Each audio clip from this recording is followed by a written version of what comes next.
Hey, good morning guys. I'm the Tech Prepper.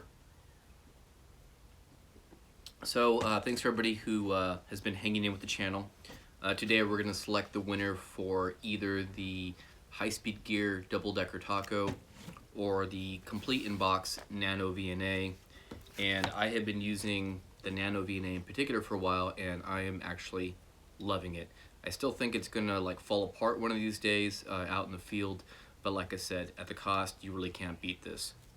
So let's get started. I'm going to start a screen recording here, and I'm going to commentpicker.com/youtube.php, and I've entered in the URL for the Field Day 2020 video where we talked about the 200 subscriber giveaway.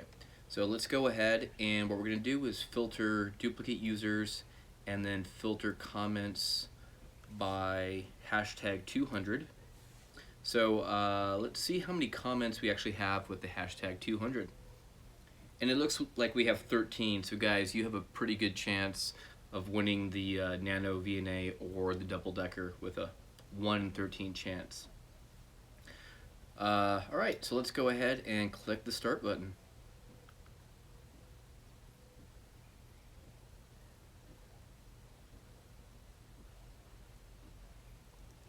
Alright, so it looks like our winner is Cliff Sermon. So congratulations, Cliff.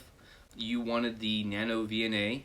Looks like you are a ham radio operator, so what I'll do is look you up on QRZ. I'll try to shoot you an email too, just to make sure I have the correct address. So congratulations, Cliff. You've got yourself a NanoVNA. So if you guys still want to hang in here, I actually do want to talk about some of the upcoming videos. Like I said, my channel likes to cover a handful of topics. So I had started the RV upgrade with the Battleborn lithium iron phosphate batteries. Everything was going pretty well, and I ran into a small issue.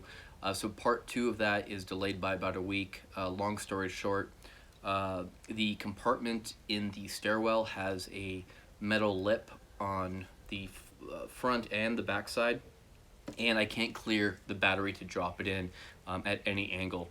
So I'm having a fabricator come in to see if we can improvise a little hinge door so that I could drop it in.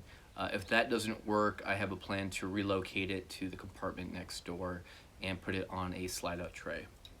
I've been curious about the local food options out here in the desert. So I'm actually looking at doing a field operation in the Tonto National Forest, and I'm going to try to make prickly pear cactus pad breakfast burritos. So I'll take you with me on that journey. I think there were some comments people want to see more workout in the field.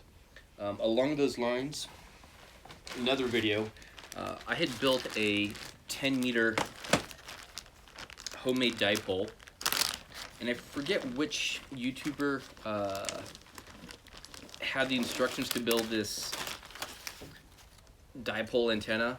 I only made one modification to it. I put on a pair of Anderson power pole connectors, and while it works okay under tension, especially when I put on the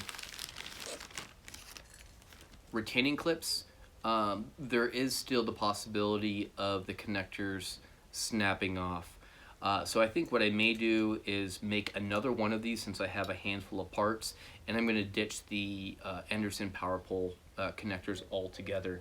The reason why I did it was because I thought I could actually connect a handful of different length wires for the different bands and only have to have one of the center insulators built. So I'm going to take this out in the field. The other thing that a YouTuber had commented on was bringing a fiberglass mast with me, and I think that is absolutely something I'm going to look into. So if anybody has any great suggestions, I think people have also been recommending fishing poles. I wanted to start to try that instead of the ATOS 25 antenna. So yeah, there'll be a field op with the dipole antenna on a fiberglass mast. I am a software engineer by trade, and I'm getting into something called progressive web apps as part of my day job. And what's nice about progressive web apps is you could build a web application that pretty much runs very quickly on all devices and supports offline browsing. And what I want to do is see if I could apply my field operating needs to a mobile application. And I want to do maybe like grid square lookups, call sign lookups, um, RMS gateway lookups for WinLink, and I want to see if I could build an application that I can sync at home when I'm online and then go in the field and have everything fully cached. And I'm kicking around some names. I'm calling it either a Soda Buddy, Poto Buddy, and I believe I had one other name in my notes that I was looking at. But I just want to give back an open source project to the community, and I'll host it obviously online for everybody to use.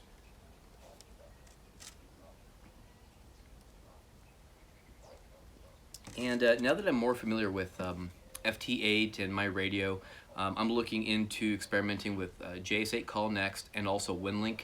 So I want to walk you guys through those experiences as well.